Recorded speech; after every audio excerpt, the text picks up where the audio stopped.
Hello, everybody. So, picture, if you will, you are a teenager in the year 2025. You're in a band and have come up with some killer tunes, but you have no money to buy anything to record them with. We've all been there. One day, you talk with your parents, hoping to get some sympathy so they will give you some money to buy at least an audio interface. And instead, your dad pipes up to let you know that he has some old recording equipment. Oh, well, hey. He comes back with a box filled with old microphones, cables, and at the bottom of the box is a Tascam 788. So the question is, will the 788 be good enough to record your music? And that is what we are going to discuss today. So taking on this premise of the fact that, the 788 is now, 25 years old. Let's put it down. So is a 25-year-old machine able to give you what you want? The answer is yes. I'm not even gonna sugarcoat it, but we're gonna talk about the pros and cons about the 788 anyways. So I just wanted to bring that up because this is something that YouTube, the inspirations came up with. They said, how about talking about the 788? Is it still relevant in 2025? Yes. If you have one and it works and you can record with it, it's relevant. So let's get down to it. So I wrote some pros and cons, and the first thing I want to do is I want to show you I couldn't find any on Reverb, but I found some on eBay. So so I bought mine for 125 Canadian. So this is all in Canadian, just letting you know. So there's one here for $181.58. That's out of the States. This one is insane. This is with everything. This is 319. Yeah, I would not pay that for a 788. I am, however, as you can see, I've hearted a few hard drives here or CD-ROMs. I am considering getting a CD-ROM for mine. So if you are in the market for a CD-ROM and you're going to purchase it before me, you probably will. But either way, I'm looking at them. But you can see they're good prices. They have, this one has no power adapter, so it's 104.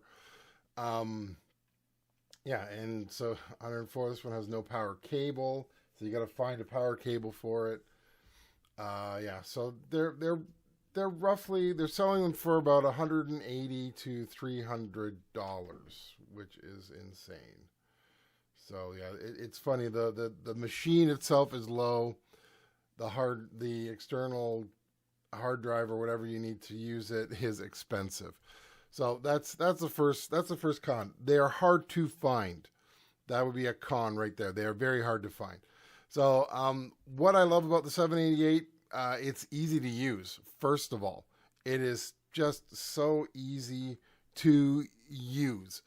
As if any beginner can just pick this thing up and start using it.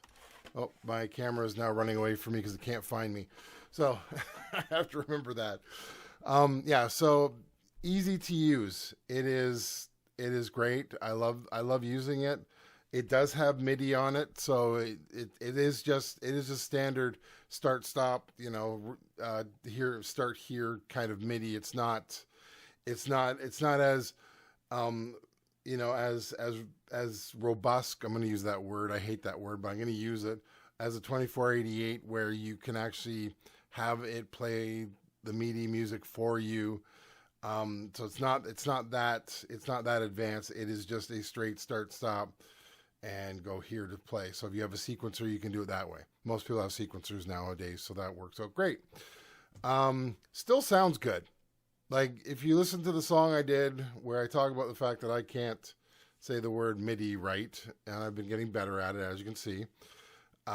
It still sounds good. It has a great sound to it. So I love it for that reason. Inexpensive. Yeah.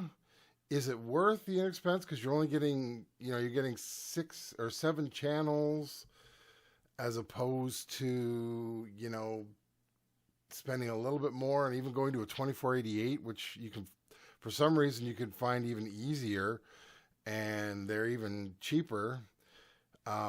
So I don't know. And it has less tracks. Less track. I personally, that is a pro for me is less tracks, because it just means you have you don't feel this need to fill in everything. You have less tracks. It's beautiful. I can just record what I need, and that's it. That's also a con. I put that as both a pro and a con. All right, so let's talk about the cons here. So that's the pros. Pros is easy to use. Still sounds good. Inexpensive-ish, and less tracks. These are things that I love about it. Now mine is in great condition as well, which I was really surprised about. Like, I had to do very little cleaning to get it up to speed to be able to use it. So that was kind of nice. I can't say that for other machines because I don't know.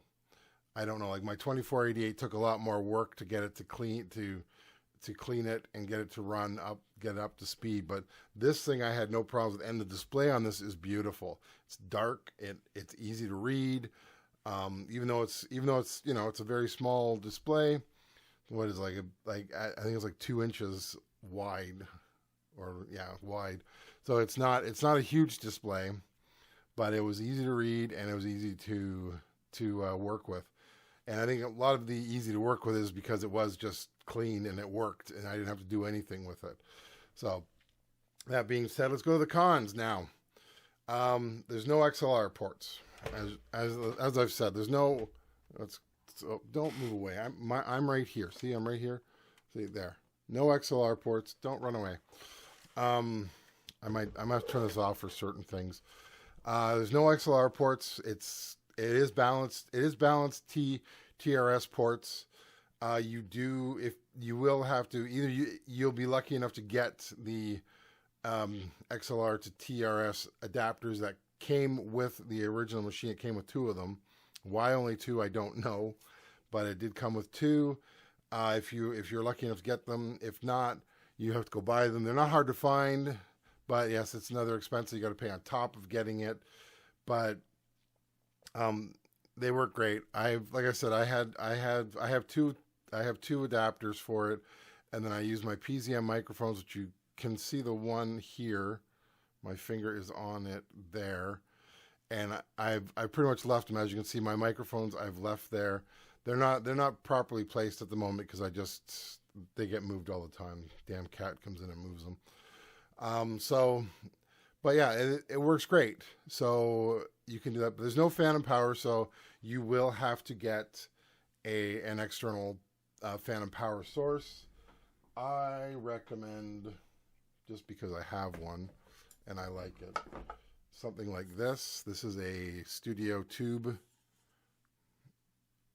amp. So the Art Pro. Look, it even actually went to it. There we go.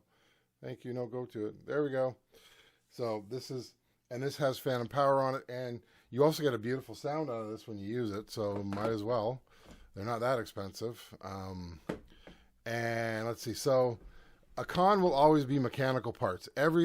Whenever you get an older machine, you are going to run into the problem of something is going to fail at some point. Whether it be the motor conks out, the hard drive dies, the buttons just, stop working and it can't be cleaned anymore, which can happen. Display doesn't work anymore. That's part of the problem with mechanical things. And then you have to try to replace it. And of course, trying to replace it is near impossible, but either way, so that's a con. If you're willing to take the risk, then do it. Like I said, I was absolutely lucky when I got this thing because it just worked. It did not give me any hassles whatsoever, and that was beautiful. It was great. So I got very lucky. Like I said, I paid like $125 for it.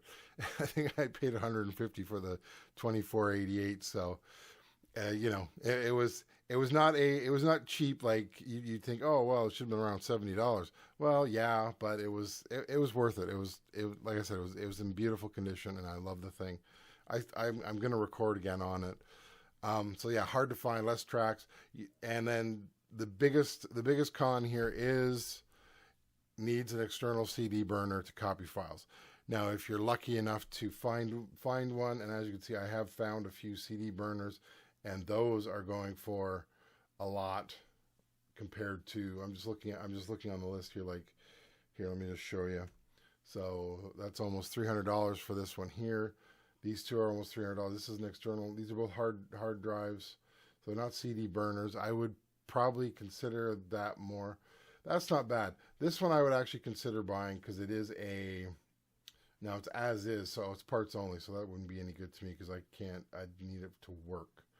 So yeah, as you can see, like this is insane, $321 for a pre-owned, $209. So you're looking at a lot of extra money, and this one just makes me okay. Just because you have the books, you're now thinking it's worth $300. So yes, so it's going. Whatever I do, it's going to be expensive if I decide I'm going to buy it. Like this $319, just because you get the box with it, great. That doesn't help me at all. Now, if it had the CD burner in there as well, maybe that would be worth it. So either way, I'm looking at a lot of money if I want to get a CD burner. And I think that was really the death of the 788, was just the extra expense of that. So, yeah, so this is my video today. I wanted to try this out, see how this works with doing like a video that was suggested by AI, to see how it worked out, and then I just came up with the scenario myself. Because honestly, if I was 15 right now, and if my dad came to me and I said, you know, I wish I could record my songs and just let everybody hear them, and my dad said, well, hey, I got some old stuff that I had when I was about your age, and I was lucky enough to be able to buy a 788. Do you want it? I'd be like, yes, I would.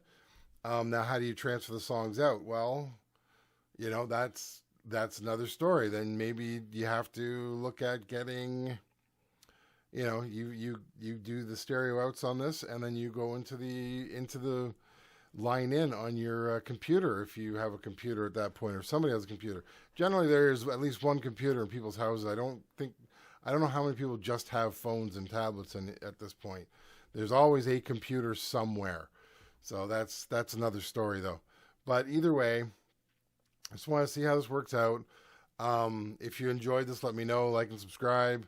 If you really, really like what I do and you want to help me out a bit more, you can become a member. Just click the member button on the screen, and that would be great. So once again, thanks for joining me, and I will talk to you later. Bye. It's MIDI, not MIDI. It's MIDI, not MIDI. It's MIDI, not MIDI. It's MIDI, not MIDI. It's MIDI, not MIDI. Call it MIDI.